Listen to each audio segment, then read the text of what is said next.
Hi friends, welcome to e concept. आज हम बात करेंगे 7 वेस्ट ऑफ मोदा के बारे में। इसमें हमारे पास है ओवर प्रोडक्शन है, इन्वेंट्री है, डिफेक्ट्स है, ओवर प्रोसेसिंग है, वेटिंग है, मूवमेंट है और हमारे पास ट्रांसपोर्ट है। अगर हम स्टार्ट की बात करें तो ये एक्चुअली टोयोटा प्रोडक्शन सिस्टम के रिगार्डिंग है। उनके जो से CEO थे उन्होंने एक्चुअली ये 7 वेस्ट पेश किए थे और उनके मुताबिक किसी भी इंडस्ट्री या मैन्युफैक्चरिंग प्रोसेस में जो से पॉसिबल वेस्ट हो सकते हैं वो ये 7 हो सकते हैं। So let's move on. और इससे पहले आप हमारा चैनल लाजमी सब्सक्राइब कीजिएगा।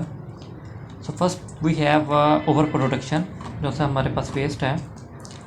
सो over production means to produce sooner, faster और in greater quantities.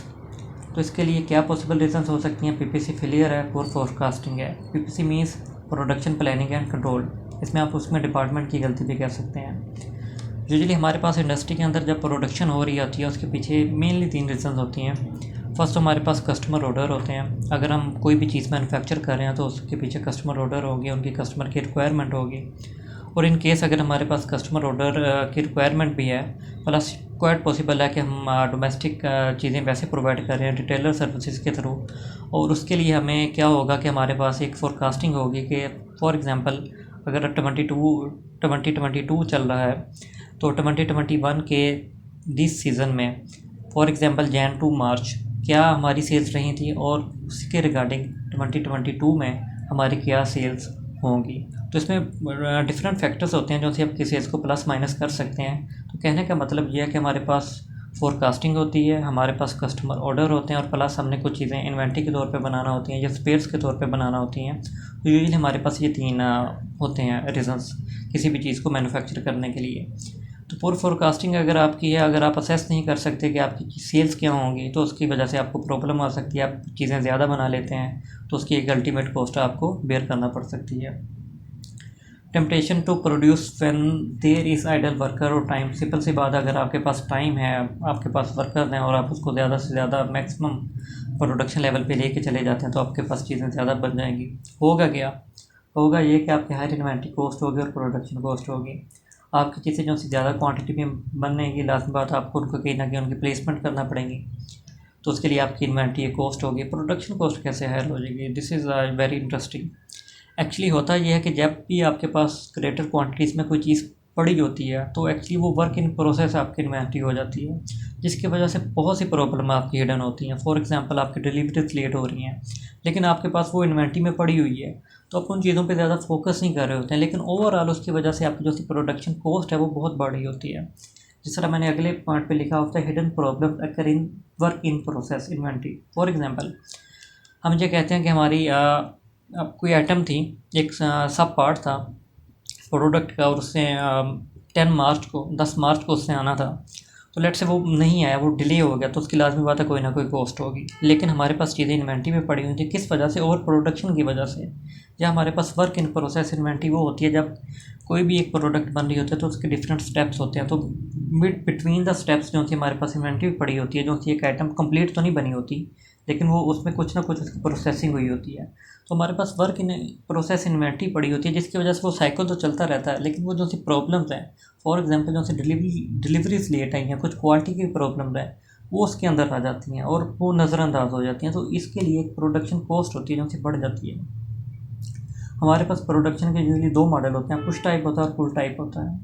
Pull type क्या होता है? जिसमें आपके पास एक कस्टमर ऑर्डर आता है, उसके अगेंस्ट आप प्रोडक्शन करते हैं। और पुश टाइप क्या होता है कि आपके पास कोई कस्टमर ऑर्डर नहीं होते हैं, आप जस्ट उसकी प्रोडक्शन कर रहे होते हैं।